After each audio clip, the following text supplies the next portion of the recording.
à étudier, continuer à étudier avec moi l'étude qu'on a déjà commencé, ça fait 2 ou 3 mois, dans le Messiah Tesharim. Donc, le livre du Rabbi Moshe Chaim Luzzatto. On est dans le 11e chapitre. Et là, ce matin, on s'est délecté, n'est-ce pas? On s'est régalé de la description incroyable du Ramchal de différents degrés et genres de personnes orgueilleuses. Par exemple, il y a des orgueilleux qu'on a vus ce matin qui, tellement ils se sentent honorables qu'ils ne cherchent plus les honneurs parce que personne ne serait capable de lui amener de suffisant honneur.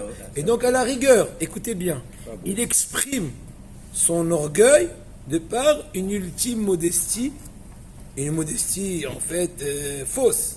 Donc il dit oui, non, on a besoin de rire, Mais non, je n'ai même pas besoin de monter au maftir, mais je me mets au bout de la truc, qu'est-ce qui t'arrive? C'est normal, ni devant, ni à l'arrière, au milieu. Les personnes qui sont vraiment à Nav, 1-2 fois ils refusent, ils bon, ça y est. Quand ils tiennent, non, je suis un nul. Oh, c'est pas un nul, rentre à la maison, quelqu'un dit un mot déplacé, ah Bibi, je vais lui montrer d'où sont sortis nos aïeux. C'est l'expression. Maintenant, on retourne. Maintenant, le Ramchal continue à nous décrire un nouveau genre.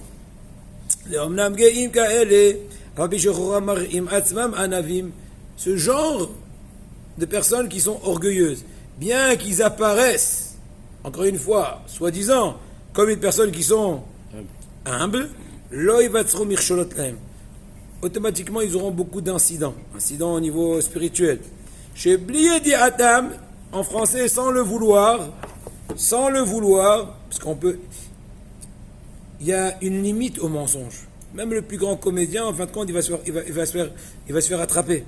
Chez Bliedi Atam, de même que les flammes, même si tu les as camouflées avec des briques. En fin de compte, ils vont un peu s'immiscer et sortir. Oh, la flamme est là. Donc en fait, elle va se dévoiler.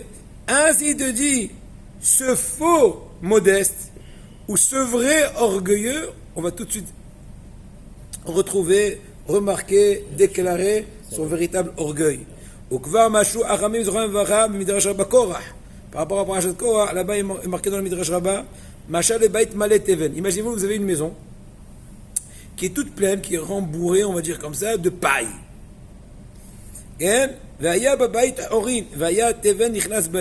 Il y avait dans cette maison-là aussi des petits trous, des petits recoins. Et la paille, bien sûr, qui était rembourrée, rentrait dans tous les petits virages. Après quelques jours, on voyait de l'extérieur de la maison la paille qui faisait coucou, comme pour dire. Tu as l'impression qu'à l'extérieur, tu as une maison habitée. Pas habitée par des démons. Une maison urbanisée et tout. Mais tu dis, voilà, il n'y a que de la paille. Il y a Chouya. Donc la vérité, en fin de compte, se dévoile. Comme c'est dit le Midrash. Ainsi dit le Ramchal, Rabbi Moshe Chaim Luzzatto, הדבר הזה, שלא יוכלו תמיד להסתיר את עצמם, ומחשבתם הרעה תהיה ניכרת מתוך מעשיהם. Tu pourras pas à longue durée cacher tes vraies pensées. Tu pourras pas jouer le jeu. Tu pourras pas te moquer du monde. En fin de compte, comme ce qu'on dit, qu'en fin de compte, même le voleur, il se fait attraper, il se fait emprisonner. Vous savez que le plus grand brigand, 1 seconde avant d'être incarcéré, n'est-ce pas, mis en prison, eh ben, il n'a jamais pensé à cela, parce qu'autrement, s'il était conscient qu'il s'aurait fait pris, il n'aurait pas volé. Donc là aussi, il se dit, maintenant, tu te fais plaisir, tu joues au modeste, mais en fin de compte, tout va se dévoiler. Et donc, toutes leurs mauvaises intentions vont être signalées, vont être dévoilées, vont être déclarées de par leur comportement. Donc, vous avez compris? Alors, avançons. Ça, c'était un autre exemple d'une fausse modestie, ou voilà, ou en d'autres mots, de l'orgueil camouflé. Maintenant, il y a des plus grands professionnels que leur orgueil reste habibi, une chambre dans une chambre bien camouflée, bien scellée. C'est-à-dire très très dur à trouver. Le Otziou est la maasé, donc c'est très dur même de par leur comportement de déclarer leur orgueil. Mais maintenant, eux-mêmes, dans le fin fond de leur cœur, ils sont grandement sages, ils savent tout. Voilà, c'est monsieur qui connaît tout. Mais chez le Rabbi, et personne ne peut peux tenir dans mon IQ, quotient intellectuel, donc je ne donne même pas la peine de discuter avec un tel ou un autre, ça me perd du temps. Il me fatigue. Moi, je suis déjà au 15e étage, lui, il n'est même pas encore entré au rez-de-chaussée dans la compréhension. J'ai pas les nerfs. Alken, yashitu lev et divrei zulatam. Voilà, tu peux le détecter. Le fait qu'il n'écoute pas les autres. Il a l'impression d'écouter, mais tu sais ce qu'on t'écoute, ou bien excuse-moi du terme, on te base. Ouais, il est en train de réfléchir à d'autres choses.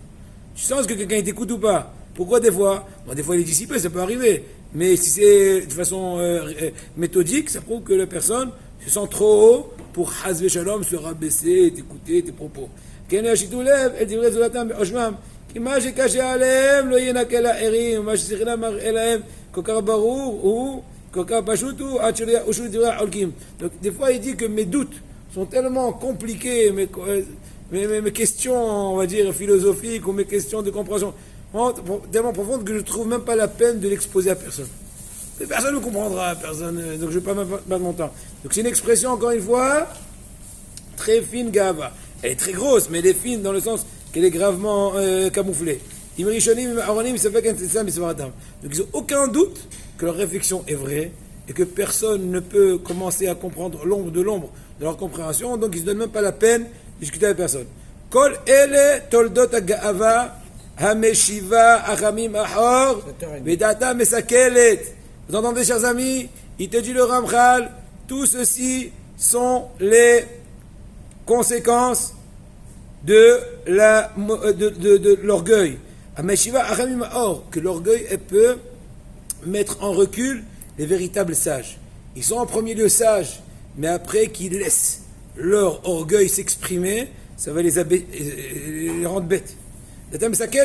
Mais Sira lève Raché Orma, elle peut, avec le temps, enlever même la tête, entre guillemets, de la sagesse. Des fois, il y a des élèves, des apprentis au niveau toranique, qu'à peine ils commencent un peu à étudier, à connaître quelque chose en Torah, et déjà ils se sentent comme le plus grand Rav, ne m'aidez pas, et ils auront le plus grand Rav, et ils commencent à répondre aux autres, à faire des remarques ilchatiques. Habibi, mets-toi de côté, mets-toi à l'ombre, et reste tranquille. Aïe, à peine ils commencent à ouvrir leurs yeux dans la Torah et déjà ils sont prêts à tenir une discussion, une critique avec les sages des sages. Tout ça provient d'où? L'orgueil. Si tu es conscient, va Rabotaï, sincèrement, j'ai des Gdolei Israël Amitim. Rabotaï, je peux vous dire, oh, tu te sens mais pas nul, moins que nul. Ils ont une connaissance en longueur, en largeur, en profondeur de toutes les parties de la Torah. Tu dis, moi, ouais, j'ai étudié Shabbat tant et tant d'années, et à peine je me rappelle encore quelques adresses. Lui, Shabbat, pour lui, c'est un petit détail avec tout l'océan de toutes les parties de la Torah. Incroyable. Le Ramchal, il dit, le pasuk de Mishlei, Shomamer, il dit que Kadosh Baruch Hu déteste. Ou même à la rigueur, si on pousse l'idée, ça le dégoûte. Tout celui qui a un cœur surélevé. Donc, tous les orgueilleux. Il les supporte pas. N'est-ce pas, ici le Ramchal est en train de parler dans ce 11e chapitre sur la nekiyut, la propreté dans le sens figuré, dans le sens qu'il faut se parfaire au niveau de toute l'accomplissement des mitzvot et aussi parfaire toutes ses vertus. Entre autres, le grave danger de l'orgueil. Donc il faut se parfaire dans cela, se travailler. Un des conseils pour ne pas être orgueilleux. Maintenant, je n'ai pas dit que c'est le seul conseil parce que c'est un travail de toute la vie, mais un des essentiels conseils pour pouvoir réussir, ne pas chercher les éloges autour de toi. Tout ça, c'est du mensonge. Jamais tu trouveras quelqu'un qui te donnera des éloges sincères. Même s'il te les donne, c'est à courte durée. On va savoir ce qu'il est très très sincère. Donc il faut te suffire de ce qu'Hachem voit. Et dit au contraire, d'autres choses, Rabotaï, d'autres choses. Je vais vous dire une chose qui doit nous faire peur. Laquelle? Si on te fait des éloges sur tes actions, ça te diminue tes mérites. Pourquoi? Pourquoi tu veux dilapider des mérites pour un faux kavod, pour un déshonneur hypocrite? C'est dommage. Sois bon commerçant. Il faut que tu arrives à un degré qu'une personne qui te fait des louanges, des fois on en a besoin. On est humain. D'accord, mais avec limite. Il ne faut pas devenir Mais tu peux renverser dépendant, quelqu'un. Tu peux renverser quelqu'un qui a tout flatteur vit aux dépens de celui qui l'écoute. Il n'y a pas besoin d'être dépendant d'autrui de façon complète. De temps en temps, on a besoin, on est humain. Mais essayez tout le temps d'avancer dans le sens que chaque honneur qu'on me fait, ça me fait payer cher. C'est dommage. Non? Ça vaut pas le coup. Qu'est-ce que vous voulez dire? D'accord. Ah, non, non. Non, Ok. Je voulais dire, est-ce que l'orgueil, c'est pas marqué dans la Torah que c'est péché? Bien sûr. C'est Parce bien qu'on a sûr dit que maintenant c'est marqué. longuement, bien sûr. Mais c'est marqué. Plus que ça, c'est marqué dans Shlomo HaMelech qu'Akadosh Baruch Hu déteste, il ne supporte pas les orgueilleux. Et donc, continuons. Veyeda viavin ki en agava ela ivaron. Écoutez bien ce que dit le Ramchal. Il faut être conscient sincèrement que l'orgueil, c'est une véritable, c'est être aveugle, quoi. C'est être aveugle, comme c'est dit le Ramchal. Asher en sechel adam ro'eh esronotav. Pourquoi? Pourquoi l'orgueil? C'est être aveugle. Parce que la personne ne fait pas attention à ses lacunes et il n'est pas assez conscient de tous ses faiblesses. S'il pouvait être sincèrement conscient de la vérité, de son véritable degré,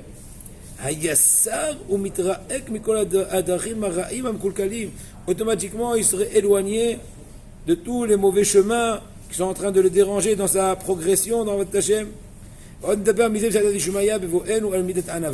Ici le Ramchal, on va reparler de cela, de la gravité de la Ga'ava, de l'orgueil, ou à l'inverse, comment travailler par rapport à la Anava, donc l'humilité.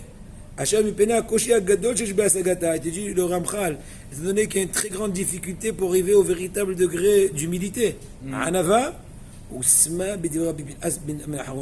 très bien que le livre du Ramchal, le Messiah Tesharim, a été constitué en fonction des degrés qui sont énoncés dans les propos de Rabbi Pinchas Ben Yair, qui était le beau-père de Rabbi Shimon Bar Yochai. Et il a dit que la Torah amène à la prudence au zèle, le zèle à ceci, cela, jusqu'à un des derniers degrés, c'est la Anava, c'est l'humilité. Il dit, tu vois très bien que dans les différents échelons de l'échelle, un des derniers échelons, c'est la modestie, vu la difficulté. Plus l'échelon est haut, plus c'est dur d'y arriver, parce que c'est plus haut. Il faut déjà passer beaucoup d'échelons, quand on arrive à l'échelon qui est très haut, pour te dire combien l'humilité, c'est un travail compliqué pour, en fait, d'un côté, catalyser la ga'ava dit l'orgueil, mais encore ressentir son véritable. Maintenant, je veux aussi vous dire qu'il y a un danger dans cela. Une personne qui se sous-estime trop, c'est aussi un danger. Pourquoi? Parce que quand elle se sous-estime trop, alors elle se donne plus confiance, elle se désespère facilement, elle aspire pas trop à progresser. Là, c'est grave. Donc, vous voyez, Rabotai, trouver le juste milieu dans toute situation, c'est un travail pas évident.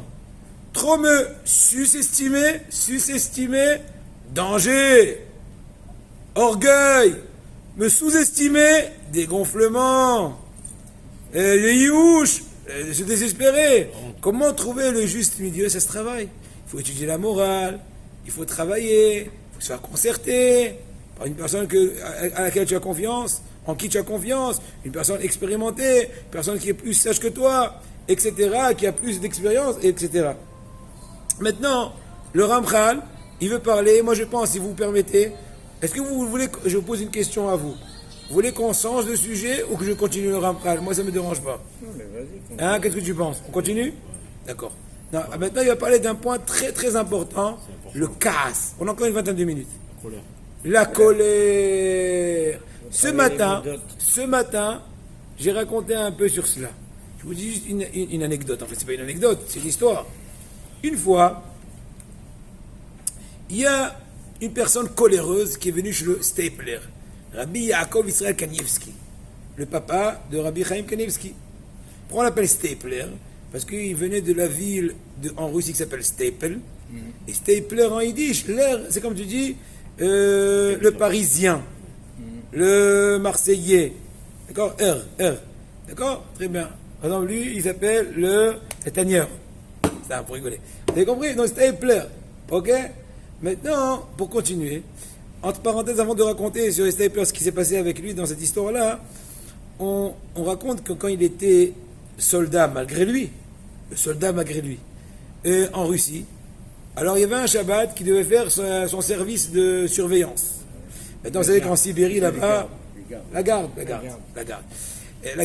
Et donc, vous savez qu'en Sibérie, avec le foie sibérien là-bas, en 2-2, personne ne peut être congelé.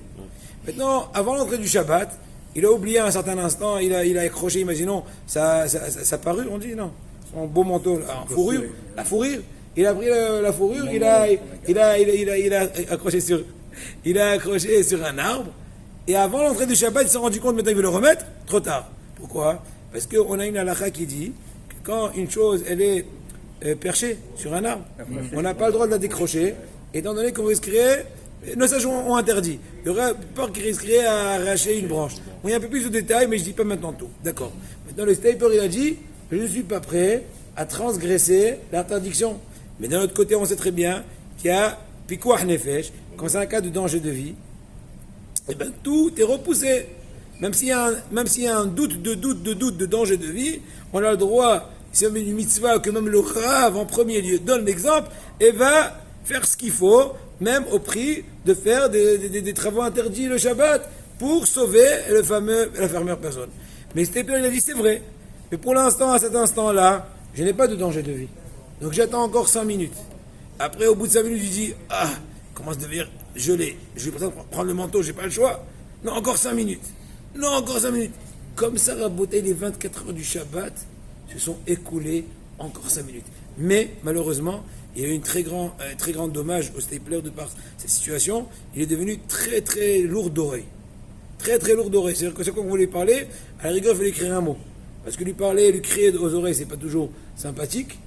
Et vous savez, après je vais dire une autre histoire. Et donc, il s'est obligé d'écrire des mots. Donc, je vous dis un autre truc, avant d'oublier. Ça m'a rappelé, si on parle des oreilles, j'ai pas oublié la première histoire, mais bon, c'est une histoire qui n'a pas une autre histoire. Et vous savez que le Hafetz Haïm, on a déjà raconté ça plusieurs fois. Une fois qu'il était déjà très âgé, le Hafetz Haïm, il est à l'âge de 90 et quelques. Alors, il avait des problèmes d'audition. Et ça arrive avec l'âge. Et il lui a dit, Rav, vous savez qu'à Vilna, je crois que c'était à Vilna, très grand professeur au niveau ORL, je sais pas quoi, qui peut s'occuper de vous. Et Hafetz Haïm lui a dit, mais ça va pas. Je ne vais jamais aller chez ce médecin. Je dis pourquoi? Il dit toute ma vie, j'ai lutté pour surveiller mes oreilles de ne pas entendre du Lachon Hara. Maintenant que de façon naturelle, j'ai une obstruction, je vais aller me remettre dans l'épreuve. Incroyable. Maintenant, pour retourner à notre histoire. Donc, le fameux Stapler, une personne est venue et dit, Rébi, j'ai un gros problème. Il dit, j'avoue, attends, quel est le problème? Je suis coléreux. Waouh. Comme une cocotte minute. Ça veut dire que quelqu'un me dit un mot déplacé, où il met un peu le nez comme ça en latéral, là, je sais pas quoi, il dit Khalet, je lui fais Habibi, ça fête. Je dis comment faire, Rav? J'en souffre, je regrette, j'en suis peiné, que faire? Mais j'arrive pas. Maintenant, même maintenant devant vous, Rav, quelqu'un il m'énerve, et je sors dans la pièce d'à côté, pas devant vous, parce que bon, j'ai quand même un peu d'honneur au Rav, mais je lui fais sa fête dehors. C'est pas verbal, c'est manuel, il y a beaucoup de moyens techniques. Et il dit, qu'est-ce qu'on fait? Alors Stapler, il a dit, il a vu qu'il n'y avait personne autour. Il a dit, viens, regarde-moi. Donc moi, je ne vais pas le faire parce que bon, vous allez croire que je suis un peu truc. Mais imaginez-vous, il commence à faire des grimaces. Des trucs, bon, imaginez-vous, vous avez compris. Mais des trucs vraiment horribles, quoi. Alors, le monsieur, là, à un certain moment, il a dit, attends, le Rav, il va bien. J'étais trop énervé. Il est quand même âgé. Hazé Shalom. Qu'est-ce qui se passe? Je fais des grimaces, trucs. Pendant, imaginons, quelques longues minutes. Et c'est un peu désappointant. Je me disais un conseil de casse. J'aurais pu dire qu'il me dit que t'es Télim 40 jours, j'irai d'Abria 33 jours, va au Mikvé 42 jours, un truc comme ça, toi. Jeune, 5 jours, je sais pas, mais quoi là, il est en train de faire un cours de grimace. Qu'est-ce qui se passe? Il a fini. Il dit, ça va mon fils? Il dit, ouais, ça peut aller. Il dit, tu n'as pas compris ce que je veux te dire? Il a dit, non, la vérité, non. Ah, excusez-moi. Il dit, tu sais à qui ça ressemble ce que j'ai fait? C'est toi. Quand tu t'énerves, c'est tous ces grimaces-là, c'est toi qui les fais. Incroyable. Est-ce que tu t'es vu une fois dans au miroir? Il dit, non, la vérité, c'est pas le moment, parce que à ce moment-là, je prends pas le goût ni de me coiffer, ni de voir au miroir. Il dit, c'est ça le problème. Moi, j'ai été ton miroir, c'est toi. Et là, il a pris la morale. Donc, en bouteille, mis à part ça, je vous dis un autre truc, je l'ai dit ce matin au cours, mais je le répète parce que ça revient ici sur la table, comme on dit, lequel? On n'a pas le droit de regarder la face d'une personne coléreuse. Parce qu'à ce moment-là, Hazesham il est habité d'un souffle d'impureté et ça risquerait de nuire à la personne qui observe la face de la personne coléreuse. Incroyable.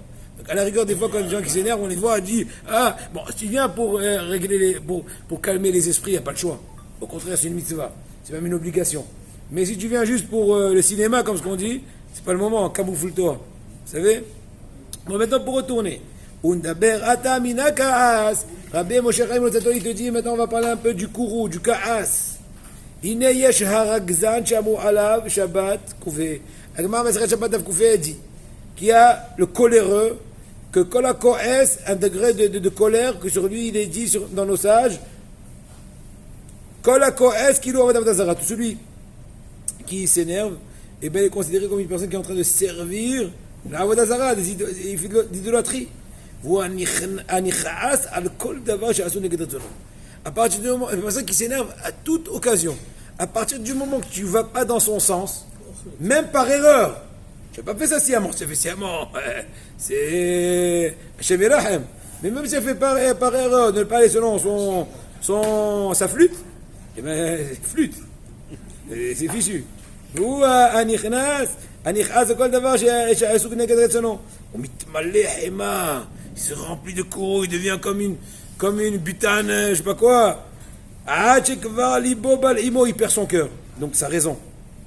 Ve'atzaton iv'ara, et son conseil est consumé. Dans d'autres mots, il perd la raison, en un mot. Ve'ine ish kazeh, il te dit le Ramchal, écoutez bien Rabotai, le témoignage du Ramchal. Une telle personne qui arrivait à un tel degré de kourou, de ka'as, de manque de raison, Kedai lahriv olam malé, il aurait pu détruire un monde entier s'il l'aurait pu. Attention à Botaï, c'est pas des exagérations, c'est pas comment dirais-je, comment on dit quand tu exagères? Non, quand tu décides quelqu'un un peu... Caricature. C'est pas une caricature, c'est une réalité, dit le Ramchal. Veine ishkaze kedai lahriv olam qui est à ce moment-là, l'esprit wallo, il est sorti en congé, il va savoir s'il va retourner. Il n'y a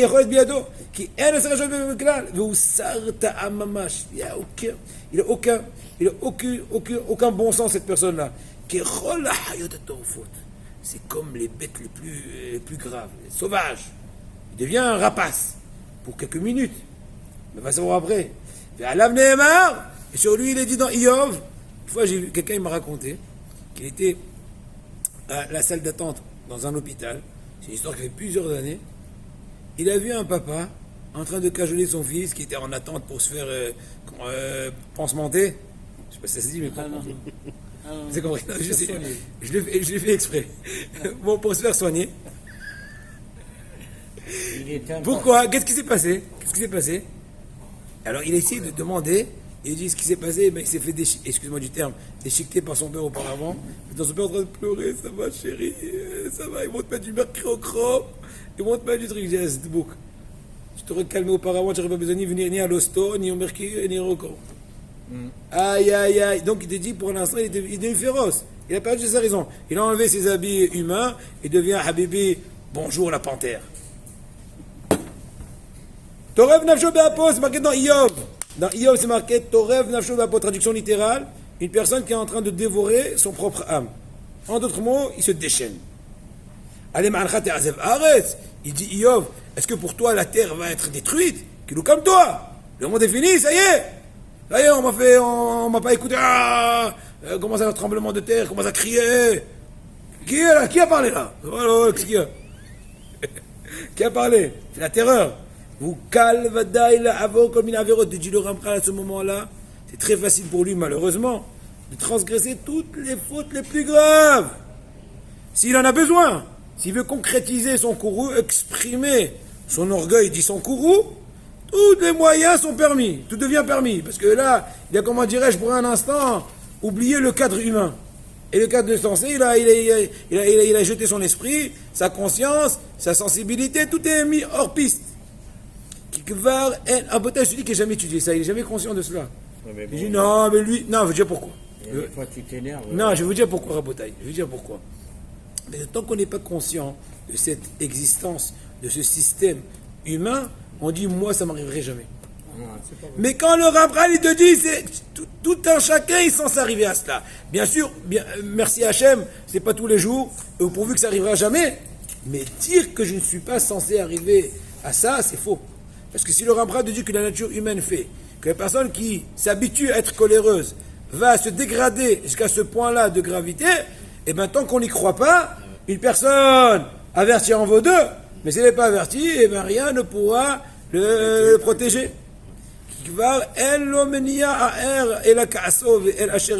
Parce que dans ce cas-là de crise, on va dire de nerfs, entre guillemets, et bien la seule chose qu'il est en train de le conduire, c'est sa colère. Donc tout est permis. Maintenant le Ramchal continue à un degré plus bas, de coléreux. Ra'ok misé est beaucoup plus loin que le premier cas critique. Et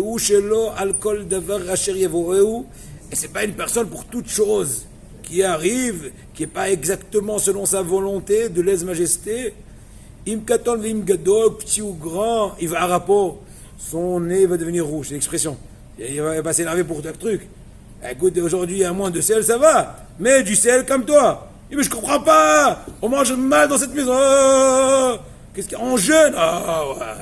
Non, pas à ce point. Il ne faut pas faire de reproches à sa femme. C'est sûr. Arbe agio le argiz. Irgaz vik'as ka'as gadol. Mais en tout cas, en un mot, il s'allume pas vite, mais quand il s'allume, bonjour les pompiers, ça marche pas.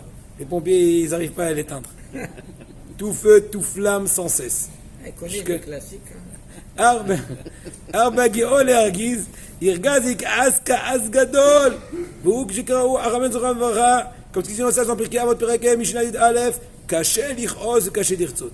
Une personne, c'est très dur de l'énerver. Mais après, quand il s'est énervé, ouais, tu peux rêver pour lui consoler. Ça peut durer 10 ans, 30 ans. C'est fichu. Surtout si c'est une femme. Voilà, donc il vaut mieux pas. Ça vaut pas le cours à bataille. Mais c'est pas que c'est interdit. Les gamzer avadaï. Mais quand même ce degré qui est moindre dans sa gravité, c'est pas pour autant qu'il est, il est bien placé, ce monsieur-là.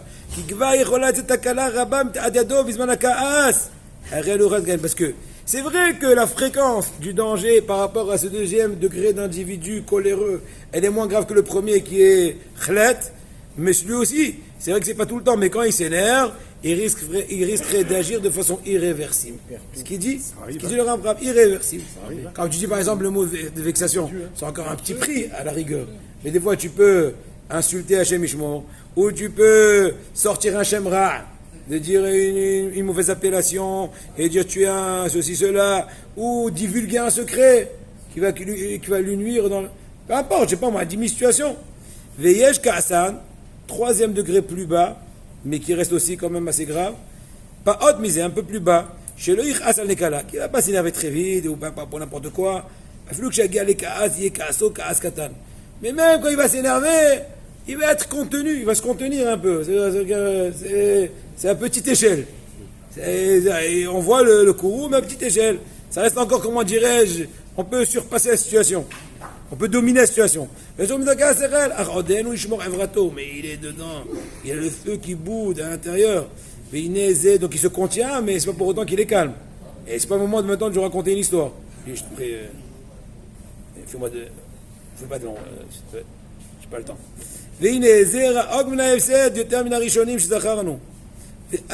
C'est vrai qu'il est beaucoup plus loin du danger ou des dégâts que les deux premiers. C'est vrai. Gamzot Vadaï, mais cependant, de par ailleurs, regardons l'autre côté, c'est sûr qu'il est très loin d'être propre, dans le sens figuré. Nous sommes en train de parler dans le 11e chapitre du Ramchal, de la Nekiyut, de la propreté dans les vertus, dans les mitzvot. Dire que celui-là qui boue encore un peu, qui se contient mais qui boue, eh bien il est loin d'être naki, propre dans ce sens-là. Qui a filou zahir et na'adaï, de dire le Ramchal, même prudent au niveau de se contenir au niveau du courroux, il est encore loin. À force de que ce n'est pas considéré comme un degré de la propreté. À partir du moment que le courroux fait ses traces, n'est-ce pas, fait son expression, c'est déjà prouve que tu es déjà pas très... Je n'ai pas dit que c'est irréparable, mais déjà c'est à réviser. Pour finir, chers amis, vous caché l'ichoz, Bon, je vais m'arrêter ici parce que je vais rajouter d'autres choses sur la page de la semaine. Tu laisses comme ça. Alors, Rabbi, Oui. on parle de l'homme, là. Oui, de l'homme, que des hommes. Et la femme, Bon, la femme aussi, c'est un homme. Elle- Seulement, elle- c'est elle est concernée. féminin. Parle des humains. elle est concernée. Bien sûr. Alors, non, laisse.